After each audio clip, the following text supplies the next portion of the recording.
नमस्कार, मी Hemali Mohite. News with celebrity अँकर मध्ये आपल्या सगळ्यांचं खूप खूप स्वागत आहे. आज आपल्या स्टुडिओमध्ये महाराष्ट्रातील शाहिराचा लोकसंस्कृतीचा वारसा सांगणारे विठ्ठल उमप, शाहीर विठ्ठल उमप यांचा वारसा जपणारे आणि आपल्या खुल्या आवाजाने सर्वांना मंत्रमुग्ध करणारे, स्फूर्ती निर्माण करणारे गायक नंदेश उमप आले आहेत. नुकताच त्यांच्या मराठमोळ्या गाण्यांची मेजवानी असणाऱ्या मी मराठी या रंगमंच कार्यक्रमाने 1000 प्रयोगांचा टप्पा पार केला. इतकंच नाही तर पॉप आणि रॉकच्या जमान्यात लोकसंगीताची गोडी लागावी यासाठी नवनवे प्रयोग सादर करून तरुणाईलाही आपल्या ठेक्यावर नाचायला त्यांनी भाग पाडलं. त्याचंच एक उदाहरण म्हणजे त्यांचा नुकताच टेलिकास्ट झालेला सरगम हा कार्यक्रम. आज आपण त्यांच्या याच गाण्यांची झलक पाहणार आहोत. त्याचबरोबर त्यांच्या आगामी प्रोजेक्ट्स विषयी त्यांच्याकडून जाणून घेणार आहोत. झी24 तासच्या स्टुडिओमध्ये आज आपण त्यांचं स्वागत करूया. नंदेशजी, खूप खूप स्वागत आहे झी24 तासच्या स्टुडिओमध्ये. तुमच्याकडून बरंच काही ऐकायचं आहे, गाणी ऐकायची आहेत आम्हाला, पण त्याआधी आज आपण बातम्या सुद्धा तुमच्याकडून ऐकून घेणार आहोत, तेव्हा बातम्यांकडे वळूया. बिलकुल. शेतकऱ्यांच्या कर्जमाफीवर केंद्राकडून मुख्यमंत्र्यांच्या शिष्टमंडळाला मदतीबाबत कोणतेही ठोस आश्वासन मिळालेलं नाही. कर्जमाफीबाबत केंद्रानं योजना तयार करावी अशी मागणी मुख्यमंत्र्यांनी केंद्रीय अर्थमंत्री अरुण जेटलींसमोर केली. त्यावर शेतकऱ्यांना क्रेडिट सिस्टममध्ये आणण्याचं आश्वासन जेटलीने दिलं. 31 लाख शेतकऱ्यांनी कर्ज घेतलंय. या कर्जाची रक्कम 30,500 कोटी एवढी आहे. शेतकरी क्रेडिट सिस्टमच्या बाहेर गेले आहेत, त्यामुळे ते पुन्हा कर्जबाजारी होतील. त्यामुळे केंद्रानं योजना तयार करून त्याला मुख्य प्रवाहात आणण्याची मागणी मुख्यमंत्र्यांनी केली आहे. या बैठकीला उपस्थित असलेल्या शिवसेना मंत्र्यांचे मात्र समाधान झालेले दिसत नाही. योजना नको, शेतकऱ्यांना कर्जमाफीच हवी असल्याची ठाम भूमिका शिवसेनेनं घेतली आहे. उद्धव ठाकरेंना बैठकीसंदर्भात माहिती देणार असून तेच आता अर्थसंकल्प मांडून द्यायचं की नाही हे ठरवणार आहेत. सार्वजनिक बांधकाम मंत्री एकनाथ शिंदेंनी असं सांगितलंय. केंद्र सरकारने जर योजना दिली तर त्या योजनेमध्ये राज्य सरकार देखील पार्टिसिपेट करायला तयार आहे.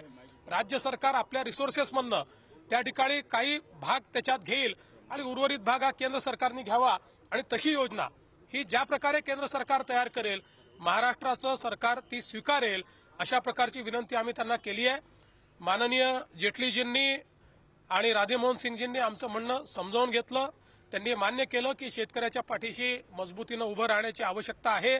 आणि त्यांनी हे देखील या ठिकाणी आम्हाला आश्वस्त केलं आहे की या संदर्भात अतिशय सकारात्मक विचार करून कशा प्रकारे राज्य सरकारला मदत करता येईल, कशा प्रकारची योजना तयार करता येईल या संदर्भात केंद्र सरकार निश्चित विचार करेल अशा प्रकारचं आश्वासन आम्हाला त्यांनी दिलेलं आहे. आम्हाला कर्जमुक्ती हवी. शेतकऱ्यांना कर्जापासून पूर्ण मुक्त करायच्या, माफी नको. राज्य शासन त्यांचा हिस्सा देण्यासाठी तयार आहे. म्हणून केंद्राने त्यामध्ये त्यांचा हिस्सा अधिक द्यावा, कारण महाराष्ट्रातून सगळ्यात अधिक महसूल, मुंबईतून सगळ्यात अधिक महसूल केंद्राला येतोय. म्हणून अशा वेळेला, संकटाच्या वेळेला महाराष्ट्राच्या शेतकऱ्यांच्या पाठीशी केंद्र सरकारने ठामपणे उभं राहिलं पाहिजे अशी आम्ही शिवसेनेच्या सगळ्याच मंत्र्यांनी पुन्हा एकदा मागणी केलेली आहे. आता इथं जी चर्चा झाली ती सगळी आम्ही उद्धव साहेबांच्या कानावर घालू आणि मग उद्धव साहेब जो निर्णय घेतील त्याची अंमलबजावणी विधिमंडळामध्ये आणि महाराष्ट्रामध्ये बाहेर घेतली जाईल. शेतकऱ्यांच्या आत्महत्या थांबवायच्या असतील तर कर्जमुक्ती मिळाली पाहिजे, ही भूमिका शिवसेनेची आहे. आणि मुख्यमंत्री महोदयांनी देखील सांगितलं राज्य सरकारचं एकट्याचं हे काम नाही, केंद्र सरकारची मदत लागेल. आणि म्हणून आम्ही आज केंद्र सरकारकडे आलेलो आहोत. निश्चितपणे जेटली साहेबांनी आणि कृषी मंत्र्यांनी शेतकऱ्यांच्या आम्ही बाजूने आहोत असं आश्वासन दिलं आहे. आणि हा सगळा इतिवृत्त आम्ही उद्धव ठाकरे साहेबांच्या कानावर घालू आणि उद्धव ठाकरे साहेब जी भूमिका घेतील ती शिवसेनेची आणि आमची भूमिका असेल. उद्याचा अर्थसंकल्प तुम्ही मांडू देणार का? आता साहेबांच्या आम्ही सगळं इतिवृत्त कानावर घालतोय, आश्वासन तर दिलेलं आहे. आणि त्यानंतर उद्धवजी जी भूमिका घेतील ती आमची आणि शिवसेनेची असेल. विधिमंडळाच्या चालू अधिवेशनात विरोधकांच्या गोंधळानं सरकारची चांगलीच कोंडी झाली आहे. अर्थमंत्री सुधीर मुनगंटीवार यांचं उद्याचं भाषण सुरळीत होईल की नाही याची चिंता आहे. कर्जमाफीची घोषणा केल्याशिवाय काम चालू देणार नाही असा इशारा दररोज दिला जातोय. पाहूयात याचा खास रिपोर्ट. शेतकऱ्यांच्या कर्जमाफीच्या मुद्द्यावर सलग 7 दिवस राज्याच्या अर्थसंकल्पीय अधिवेशनात कामकाज होऊ शकलेलं नाही. काँग्रेस आणि राष्ट्रवादी काँग्रेस हे दोन्ही विरोधी पक्ष सभागृहात आणि सभागृहाबाहेर घोषणाबाजी करत कर्जमाफीच्या मुद्द्यावर सरकारला अडचणीत आणण्याचा प्रयत्न करतायत. मुद्द्यावर विरोधकांना सत्तेत सहभागी असलेल्या शिवसेनेची साथ मिळाली आहे. या सगळ्या गोंधळात 18 मार्च रोजी अर्थसंकल्प कसा सादर करायचा याची चिंता मुख्यमंत्री आणि सरकारला पडली आहे. त्यातून मार्ग काढण्यासाठी सरकारनं विरोधकांची मनधरणी करण्याचा प्रयत्न केला, मात्र हा प्रयत्न निष्फळ ठरला. या अर्थसंकल्पामध्ये कर्जमाफीच्या संदर्भामध्ये निर्णय होणार आहे की नाही होणार या बाबतीत आणखी अनिश्चितता आहे. म्हणून आमची हात जोडून विनंती सभापती महोदय की या सदनामध्ये कर्जमाफीची घोषणा होईपर्यंत सभापती महोदय सभागृह हे चालणार नाही. सभापती महोदय. विरोधकांची मनधरणी करण्याचे प्रयत्न निष्फळ ठरले असले तरी शिवसेनेला गोंजारण्याचे मुख्यमंत्र्यांचे प्रयत्न काही प्रमाणात यशस्वी झाल्याचं चित्र आहे. कर्जमाफीच्या मुद्द्यावर मुख्यमंत्री शिवसेनेच्या मंत्र्यांचं शिष्टमंडळ घेऊन दिल्लीला रवाना झाले. मात्र एकीकडे शिवसेनेचे मंत्री दिल्लीत रवाना झाले असताना दुसरीकडे विधानसभेत शिवसेनेचे आमदार मात्र सरकार विरोधात घोषणाबाजी करण्यात आघाडीवर होते. एकीकडे हा विरोध सुरू असताना शिवसेनेचे आमदार आणि राज्याचे अर्थराज्यमंत्री दीपक केसरकरच विधान परिषदेत अर्थसंकल्प सादर करणार आहेत. शासनाचं जे काम आहे ते त्याप्रमाणे करायला लागेल, पण मंत्रिमंडळातल्या मंत्र्यांनी आपल्या ह्याच्याप्रमाणे आपलं कर्तव्य करायचे आहेत. ह्या तर सूचना पक्षप्रमुखांनी दिलेल्याच आहेत. त्याप्रमाणे जरी आमचं जे काम असतं रेग्युलर मंत्रिमंडळाचं ते तर आमचं चालू आहे सध्या. कर्जमाफीच्या मुद्द्यावर विरोधकांसह शिवसेनेचे आमदारही आक्रमक असल्यानं अर्थसंकल्प सादर करणं हे सरकारसमोरचं आव्हान असणार आहे. आघाडी सरकारच्या काळात अजित पवार अर्थमंत्री असताना 2011 साली ते अर्थसंकल्प सादर करत असताना तेव्हा विरोधात असलेल्या शिवसेना आणि भाजपने प्रचंड गोंधळ घातला होता. अजित पवारांनी गोंधळातच आणि घोषणाबाजीतच आपला अर्थसंकल्प सादर केला होता. तीच वेळ यावेळी कदाचित अर्थमंत्री सुधीर मुनगंटीवार यांच्यावर येण्याची शक्यता आहे. यावेळी मात्र काँग्रेस आणि राष्ट्रवादी काँग्रेसच्या विरोधकांना शिवसेना या सत्तेत सहभागी असलेल्या पक्षाची साथ मिळणार आहे. त्यामुळे यावेळचा अर्थसंकल्प हा अभूतपूर्व गोंधळाचा असणार आहे. व्हिडिओ जर्नलिस्ट संदेश बैकर आणि अमित जोशीसह दीपक भातुसे, झी मीडिया, मुंबई. शत्रूच्या भूमीतही देशवासियांच्या शुभेच्छांमुळेच वाचलो. आता पुन्हा सीमेवर जाऊन वीर मरणासाठी लढायचं आहे. जाज्वल्य देशभक्तीचा हा निर्धार बोलून दाखवलाय भारतीय सैन्यात कार्यरत असलेल्या धुळ्यातले जवान चंदू चव्हाण यांनी. गेल्या वर्षी सप्टेंबर महिन्यात चंदू चव्हाण चुकून पाकिस्तानच्या सीमेरेषात चालत गेल्याने त्यांना पाकिस्तानी सैन्यानं ताब्यात घेतलं होतं. त्यानंतर तब्बल 4 महिने ते पाकिस्तानी सैन्याच्या ताब्यात होते. तिथे आपला आतोनात छळ केला गेल्याचं चंदू चव्हाण यांनी सांगितलं. त्यांच्याशी धुळ्यातले बोर विहीर इथल्या त्यांच्या गावात जाऊन खास बातचीत केली आमचे नाशिकचे प्रतिनिधी योगेश खरे यांनी. आज चंदू चव्हाण आपल्या सोबत आहेत.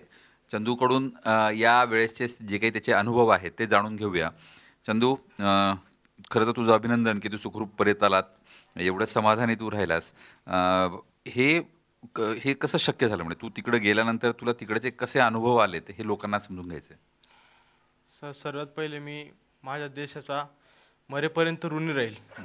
खरंच मी माझ्या देशाबद्दल काय सांगू आणि किती सांगू हे मलाच कळत नाही आहे. कारण की माझ्या देशाने मला जिवंत वापस आणलं आणि ते बी सुखरूपरित्याने. खरंच मला जीवनामध्ये असं वाटतं की मी देशासाठी अजून काही मोठं करून द्यावं.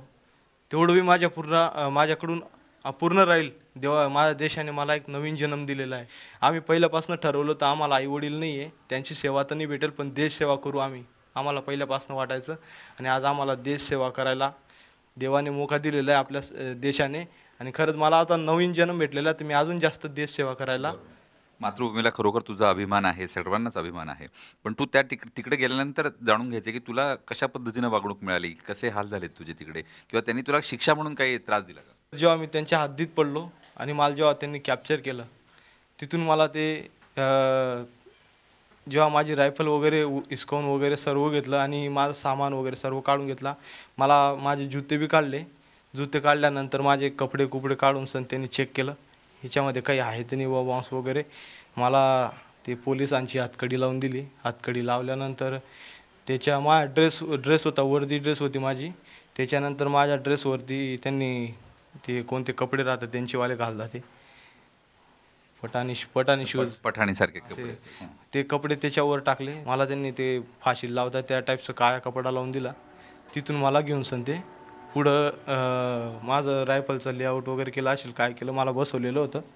तिथून मग पाय वगैरे घेऊन सण कम से कम 5-10 मिनिटानंतर मला गाडीमध्ये टाकलं आणि तिथून मला घेऊन गेले ते. पण तुला वेळेवेळ जेवायला देत होते, नाश्ता वगैरे किंवा काय हवं असेल चहा वगैरे असं काही मिळत होतं की नाही? ते पण त्रास देत? मारहाणीचं 2-3 वेळेस 4-5 वेळेस टॉर्चर झालं. त्याच्यानंतर म्हणे सच बोलत नाही ते वगैरे. मग त्याच्यानंतर माझ्या घरच्या बाऱ्यामध्ये ते विचारत होते, मी खोटं सांगितलं. तशा गोष्टी झाल्या. सिम कार्ड होतं माझ्या पॅकेटमध्ये, ते बघितलं असेल त्यांनी. तुझी सुटका होणार, मग असा निरोप कधी तुला मिळाला? मला त्याचं काहीच समजलं नाही सुटका वगैरेचं. आणि मला जेव्हा वाघा पडवलं तेव्हा बी समजत नव्हतं काय होतंय काय नाही होतंय. तेव्हा बी मला काही कळत नाही होतं. आणि इंजेक्शन वगैरे दिलेले होते त्यांनी. इथं असे मारलेले होते इंजेक्शन, इथं खांद्याला इथे. त्याच्यानंतर माझे व्हिडिओ बनवले त्यांनी. म्हणे आम्ही जेवण चांगलं द्यायचं, तुमच्या फोनमध्ये जेवण भेटत नाही, असे गलत व्हिडिओ बनवलेले त्या प्रकारे. आणि मला समजत होतं कपडे काढले, काय केलं, कसे फोटो काढले मलाच नाही माहिती. पण त्या काही गोष्टी अशा आहेत तर सांगू सुद्धा म्हणजे वाटत नाही मनातनं. व्हिडिओ जर्नलिस्ट सोनू भिडेसह योगेश खरे, झी मीडिया, नाशिक. सैनिकांचा त्याग, त्यांची देशभक्ती, नंदेश, हे सगळं बघितल्यानंतर खूप प्रेरणादायी वाटतं, खूप भरून येतं आपल्याला. जवान चंदू चव्हाण यांची कथा त्यांच्या तोंडून ऐकल्यानंतर एखादा पोवाडा तुम्हाला कसं? बिलकुल. मी त्यांचे देशभक्तीसाठी परत एकदा मी प्राण द्यायला तयार होईल म्हणतायत. तर त्यांच्यासारखं जाज्वल्य असं देशभक्ती आपण सगळ्यांना मिळावं, त्यासाठी त्यांच्यासाठी एक गाणं म्हणीन. धन्य माझी ही मायभूमी मराठी, इथे जन्मलो मी, इथे वाढलो मी, इथे याच मातीमध्ये वाढलो मी. धन्य माझी ही भारतीय भूमी, मराठी भूमी मराठी. खूप छान. यानंतर आता आपण पुन्हा एकदा बातम्यांकडे वळूया. आता पुढची बातमी आहे ती पिंपरीमधून. पिंपरीमध्ये मगरींच्या मृत्यूचं गूढ वाढत चाललेलं आहे. काय आहे नेमकं आपण पाहूया. काही महिन्यांपूर्वी सापांच्या मृत्यूमुळे, गूढ मृत्यूमुळे चर्चेत आलेल्या पिंपरी चिंचवडमधील बहिणाबाई चौधरी प्राणी संग्रहालयात आता मगर मरण पावल्याची आणि मगर चोरीला गेल्याची घटना घडली आहे. या उद्यानात एकूण 16 मगरी होत्या. त्यापैकी मागच्या वर्षी जन्मलेल्या 4 मगरींच्या पिल्लांची चोरी झाली, तर 4 मगरींचा मृत्यू झाल्याची माहिती मनपाच्या मुख्य अधीक्षकांनी दिली आहे. मात्र मगरींच्या मृत्यूचं कारण अस्पष्ट आहे. तसंच मगरी कोणी चोरून नेल्या याबाबतही गूढ कायम आहे. धक्कादायक म्हणजे मृत्यू झालेल्या आणि चोरी गेलेल्या मगरी या शेड्यूल 1 म्हणजेच अति दुर्मिळ प्राण्यांच्या यादीत येत असल्यानं या सर्व प्रकरणाचा संबंध थेट केंद्र सरकारशी येतो. त्यामुळे आता हे प्रकरण केंद्र आणि राज्याचे वन अधिकारी किती गांभीर्यानं घेतात. आमिर खानचा सिनेमातला रॅन्चो तुम्ही पाहिला असेलच, पण आज आम्ही ओळख करून देणार आहोत ती खऱ्याखुऱ्या या रॅन्चोची. झी 24 तासनं या रॅन्चोला महाराष्ट्रापुढे आणलंय.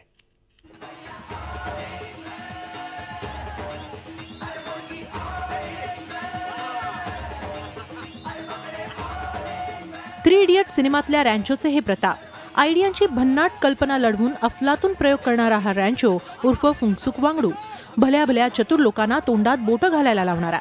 पण असे अनेक रॅन्चो प्रत्यक्षात काम करतायत. अशाच एका खऱ्याखुऱ्या रॅन्चोला झी 24 तासनं प्रकाश झोतात आणलं. यंदाच्या यंग इनोव्हेटर अवॉर्ड सोहळ्यात खास रॅन्चो पुरस्कार देऊन राज्यपाल आणि मुख्यमंत्र्यांच्या हस्ते त्याला गौरवण्यात आलं. त्याचं नाव आहे निर्मल सुखदेव. शिक्षण फक्त 12वी.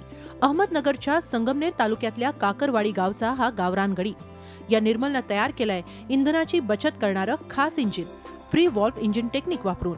या 3 वाल इंजिन मध्ये ऍक्सिलेटर सोडल्यानंतर 100% फ्यूल बंद होणार आहे. इथं 4 क्रियांमध्ये कॉम्प्रेस, ब्लास्ट वगैरे होऊन एक्झॉस्ट केलं जातं. पण माझ्या डिझाईन मध्ये ज्यावेळेस ऍक्सिलेटर सोडलं जाईल त्यावेळेस 100% फ्यूल इंजिन वापरणार नाहीये.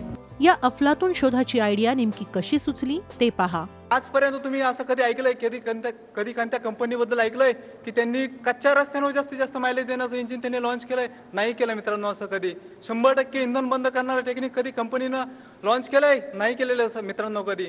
परंतु माझ्या टेक्निकमध्ये असं आहे.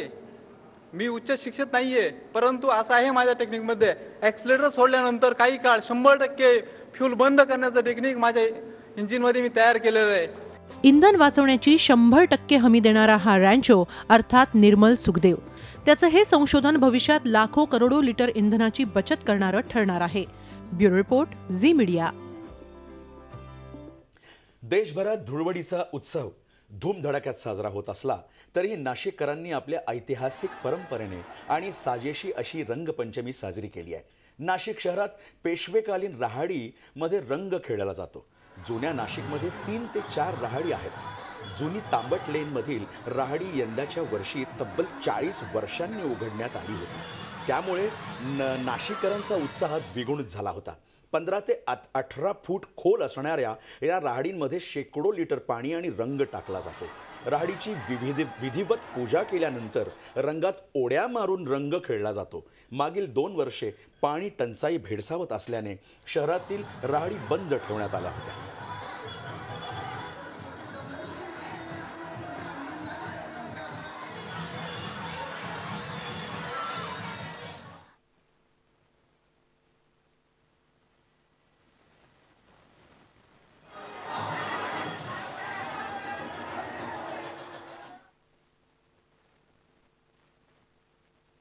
आज रंगपंचमी आहे, सोबत आपल्या गायक नंदेश उमप आहे. तेव्हा रंगपंचमीवर एखादं गाणं. नेसते नेसते नेसते पैठणी चोळी ग आज होळी ग. नेसते नेसते पैठणी चोळी ग आज होळी ग. मी राणी ग राजाची नथ घाली ते सरजाची. वजरटिका मोठ्या नखराची मोहन माळती मर्जीची. लाविते कुंकू भाळी ग आज होळी ग. पुन्हा होळी रंगपंचमी नक्कीच एक अत्यंत सुंदर असा हा सण आहे. पुण्यामध्ये सुद्धा रंगपंचमी तितक्याच उत्साहात साजरी झालेली आहे. पुण्यामध्ये रंगपंचमी निमित्त वेगवेगळे कार्यक्रम आयोजित करण्यात आले होते. मात्र यावेळी पुण्यामध्ये जरा हटके कार्यक्रमाचं आयोजनही करण्यात आलं होतं. निमित्त होतं ते रंगपंचमीचं. यावेळी कलाकारांनी एकत्र येत रंगांची उधळण केली. यावेळी रंगांबरोबरच सांस्कृतिक कार्यक्रमाचं आयोजन करण्यात आलं होतं. यावेळी पडद्यामागील कलाकार, तंत्रज्ञ यांनीही सहभाग घेतला होता.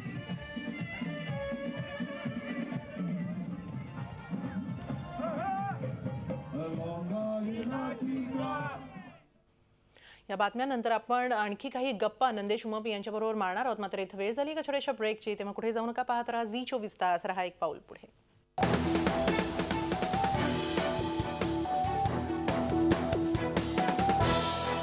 न्यूज विथ सेलिब्रिटी अँकरमध्ये आज आपल्याबरोबर गायक नंदेश उमप आहेत. नुकताच त्यांच्या मराठमोळ्या गाण्यांची मेजवानी असणाऱ्या मी मराठी या रंगमंच कार्यक्रमानं 1000 प्रयोगांचा टप्पा पार केलेला आहे. त्याचबरोबर सरगम हा त्यांचा कार्यक्रमही खूप लोकप्रिय होतोय. आपण याबाबत आता त्यांच्याशी गप्पा मारूया. सर्वप्रथम नंदेश, मी मराठी न आता 1000 प्रयोगांचा टप्पा पार केलेला आहे. कशी होती ही 1000 प्रयोगांची वाटचाल आणि यापुढे या वाटचालीमध्ये आणखीन काही नवीन पाहायला मिळेल? वाटचाल फार सुखद होती आणि फार म्हणूया ना आपण की असं सुखदुःखाची होती. एक संसार असतो की नाही आपला, तसाच आमचा हा संसार आहे. हा कलेचा संसार आहे. आणि याच्यात मला असं वाटतं की सगळ्यात मोठा मोलाचा जर भाग उचलला असेल तर प्रेक्षकांनी. कारण प्रेक्षकांशिवाय आम्ही 1000 प्रयोगाला कधीच आलो नसतो. प्रेक्षक खूप प्रेम करतात. दे आर डार्लिंग प्रेक्षक आहेत आमचे. कारण त्यांच्यामुळेच आम्ही आज जी काय आम्ही आहोत ते आमच्या कलेमुळे आहेत आणि कलेवर प्रेम करणाऱ्या रसिकांमुळे. तर 1000 पल्ला फार मजा येते, फार सुखद वाटतं. आणि मलाच नाही तर अतिशय मला फोन येत आहेत महाराष्ट्रातनं, माझ्या परदेशातल्या मित्रांचे फोन येत आहेत की 1000वा प्रयोग तुमचा झालाय. खूप बरं वाटतं. मग आता पुढच्या वाटचालीसाठी काही आणखीन नवीन प्रयोग आम्ही आता शिवसोहळा सुरू केलेला आहे. म्हणजे आता आमच्या पोतडीत आम्ही जसं महाराष्ट्र शिरोमणी लोकशाहीर विठ्ठलमत थिएटर्स काहीतरी नवीन घेऊन येणार असं लोकांना वाटत असतं. तेव्हा आम्ही बाबासाहेबांच्या जीवनावर युगंधर नावाचा कार्यक्रम आणतोय. महापुरुषांच्या जीवनावरचा आहे. शिवसोहळा एक महाराजांचं एक महानाट्य आम्ही करतो, ते सुरू आहे. त्यानंतर संगीत का मेला जे आमचं 5 वर्ष बंद होता प्रोजेक्ट, तो आम्ही परत सुरू केला. तर मी मराठी फोक रॉक बँड, तो तर आता सगळ्या जगात आम्हाला फोन येत आहेत आणि तुमच्या माध्यमातून सगळे बघतायत. तर वेगळे वेगळे प्रयोग करण्याचं माझं नेहमीच एक मानस राहिलेलं आहे. तर हे सगळे नवीन नवीन प्रयोग मला खूप रसिकांपुढे घेऊन जायचे आहेत आणि त्यांना खूप आनंद द्यायचा. आणि रसिकही तितकाच आनंद घेत आहेत आणि रसिकही उत्सुकतेने वाट पाहतात तुमच्या पुढच्या प्रोजेक्ट विषयी. पण आणखीन इथं विचारायचं आहे ते म्हणजे सरगम विषय. पॉप आणि रॉक गाण्यांचा असा हा संगम आहे. तर सरगम विषय काय सांगाल, ही कल्पना कशी सुचली? जेव्हा मला महेश कोठारे साहेबांच्या इथनं मला जेव्हा आदिनाथने आणि उर्मिलाने फोन केला की नंदेश असं असं तुला आम्ही एक सरगम नावाचा कार्यक्रम करतोय झी युवावर, तर तू काय पेश करणार आहेस? तर मला पहिल्यांदा लगेच मी म्हटलं की मला फोक रॉक बँड पेश करायचं आहे. So it was very nice that आदिनाथला पण हे माहीत होतं की नंदेश तू असं काहीतरी, कारण त्याने कोक स्टुडिओ पाहिला होता, तर तो म्हणाला तू असं काहीतरी कर. म्हटलं मी करतो. आणि त्याने खरं सांगतो त्याने माझ्यावर अगदी विश्वास, अगदी पूर्णपणे विश्वास ठेवला आणि ते म्हणाले नंदेश तुला जे वाटेल ते कर. आणि आम्ही त्याच्यात खूप धमाल केली आहे. आम्ही आसामी धनगरामध्ये आसामी आणलाय, आम्ही केसरियामध्ये कुठेतरी हिंदी गोष्ट आणली आहे, आम्ही गोंधळामध्ये कुठेतरी अरेबिक म्युझिक आणलंय, रॉक आहे, जॅझ आहे, यात सगळ्या गोष्टी समाविष्ट. आणि ते धरून फोक रॉक बँड आणि त्या लोकांना खरंच मला वाटतं आवड. त्याची एखादी झलक जाता जाता बिलकुल. मी आपण एक दोघांनी ताल धरूया. बूम बूम पाच बूम पाच बूम बूम पाच बूम पाच. मल्हार बारी मोतियान द्यावी भरून, अन नाही तर देवा देवा मी जातो दुरून. हे अकापल्ला आहे, आम्ही अकापल्ला केला होता त्याच्यामध्ये, तुम्ही बघू शकता युट्यूब. हे मल्हार बारी मोतियान द्यावी भरून, मल्हार बारी मोतियान द्यावी भरून, हे नाही तर देवा देवा मी जातो दुरून, मल्हार बारी मोतियान द्यावी भरून, हे मल्हार बारी मोतियान द्यावी भरून, हे मल्हार बारी मोतियान द्यावी भरून, अन नाही तर देवा देवा मी जातो दुरून.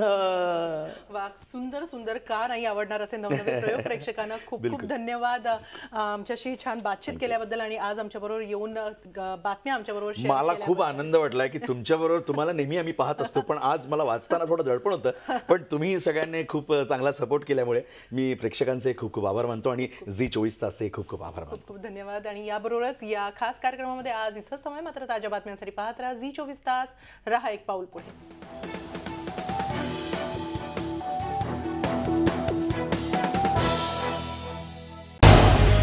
झी24 तास रहा एक पाऊल पुढे.